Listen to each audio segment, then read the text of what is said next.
Алға Қазақстан партиясы деп не осындай будалап жатыр. Қолыңызды бұрап алып кетеміз. Қазір тұра тұрмын, шығайын. Мен завершать етсін эфирді. Қаншама халық жақсы аман болыңыздар. Тағы бір айтам. Тұра тұр. Сіз бір бейнеролик салған болатынсыз. Сол бейнероликте сіз білесіз өзіңіз қайсы ролик етіп тұрғанын? Қандай ролик? Сол бейнероликте сіз жаңағы өзіңіз үстіңізге ақ жейде киіп жаңағы бір азаматтың сүйреті салынған. Кім? Азаматтың сүйреті салынған, сіз бостандық талап етіп тұрсыз. Өзіңіз бір кішігірім шеру акциясын өткізгенсіз. Қай жерде? Жаңағы аспалы көпірдің маңында. Істемей қаласыз. Нені істеппін? Нені істедім? Өзіңіз кішігірім шеру өткізген болатынсыз. Акция десе болады. Қандай акция? Марат Жуанбайға бостандық деп не қарасыз. Сіз көрсетейінесіз. Иә. Бар ма, білесіз оны?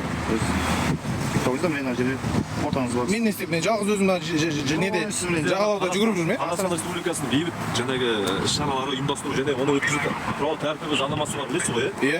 Жаңағы 488 бап тармағына сәйкес сіз әкімшілік жауапкершілікке тартыласыз.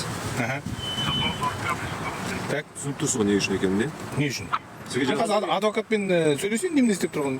Мен енді жеке өзім жаңағы көпірдің маңайына барып өзім серуендеп жүгіруіме болмай ма? Өзім рұқсат аламын ба не? Сізге сол әкімшілік хаттама толтырамыз. Қандай? 488 баптың 60 бөліміне сәйкес. Неге?